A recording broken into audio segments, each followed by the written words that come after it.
우리 송내중앙교회의 교회학교 어린이 여러분, 그리고 청소년 여러분, 청년 여러분 모두 잘 지내고 계시죠? 11월이 시작되면서 날씨도 함께 추워졌습니다. 모두 옷 따뜻하게 입으며 건강한 생활 하시길 소망합니다. 오늘은 우리가 매일 묵상하는 말씀 두 번째 시간입니다.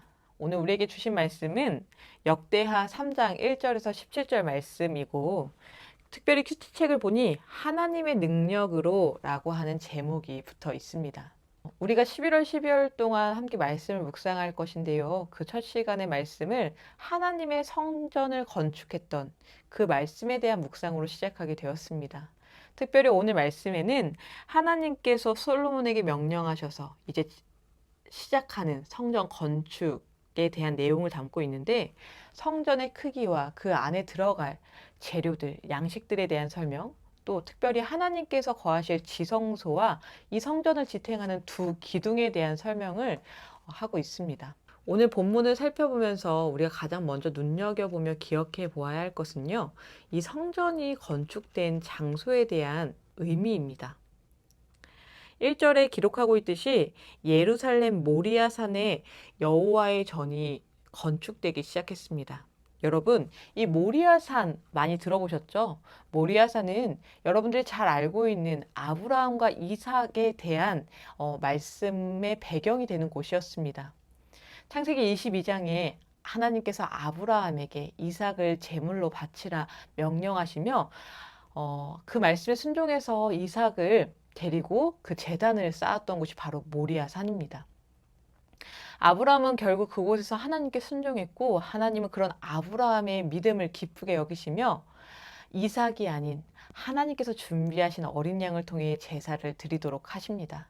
아브라함은 그곳에서 여호와 이레, 모든 것을 하나님께서 준비하시고 갖추신다라는 믿음의 고백을 하게 됩니다. 또한 이 모리아산은 다윗에게도 굉장히 의미가 있는 곳입니다. 다윗이 하나님께서 기뻐하시지 않는 이스라엘 민족의 인구 조사를 벌이게 되고, 이로 인해서 하나님의 진노를 사게 됩니다. 하나님께서는 그래서 이스라엘에게 재앙을 내리시겠다 말씀하시는데, 다윗과 그의 신하들이 얼마나 진심을 다하여서 하나님께 회개하며 용서를 구했는지 결국 하나님께서는 그들을 사랑하는 마음, 이스라엘을 사랑하는 마음으로 재앙을 멈추십니다. 그 재앙이 멈추었던 장소가 바로 오늘 성전이 건축되었던 그 장소입니다. 그러니 여러분, 성전이라 함은 우리가 하나님의 능력을 체험하는 곳, 하나님의 사랑을 경험하는 곳이 바로 성전입니다. 이 사실을 기억하며 여러분들이 앞으로 이 성전 건축에 대한 말씀, 성전에 대한 말씀을 묵상하길 소망합니다. 말씀은 이어서 이 성전이 무엇으로 지어졌는가, 그리고 성전 안에 아주 특별한 장소인 지성소와 이 성전을 지탱하는 두 기둥에 대한 설명으로 그 말씀을 기록하고 있습니다. 여러분, 말씀을 쭉 읽어보아서 알겠지만 결국 성전은 이 세상에서 가장 값진 것, 이 세상에서 가장 의미 있는 것들로 지어지고 꾸며졌습니다. 왜였을까요? 바로 이 성전이라는 곳은 하나님이 임재하시는 곳이었으며, 그렇기 때문에 하나님의 속성을 드러내야 하는 곳이었기 때문이었습니다.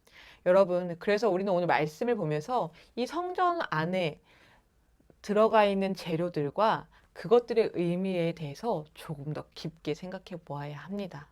특별히 오늘 말씀의 마지막에 기록하고 있는 성전의 두 기둥, 보아스와 야긴, 이것의 의미가 참 좋은데요.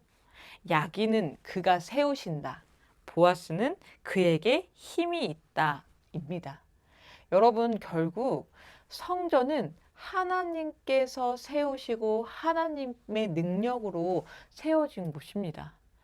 우리는 그 성전에서 하나님을 체험하고 하나님의 사랑을 경험하게 됩니다. 성전에서 하나님을 체험하는 놀라운 은혜가 우리 모두에게 있길 소망합니다. 함께 기도하겠습니다. 은혜가 많으신 하나님 아버지, 감사합니다. 오늘 특별히 귀한 이 말씀을 허락하심에 감사합니다. 주님, 성전은 하나님의 사랑과 하나님의 능력을 체험하는 곳입니다.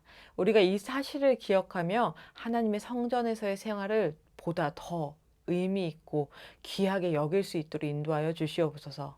감사드리며 예수님의 이름으로 기도드립니다. 아멘.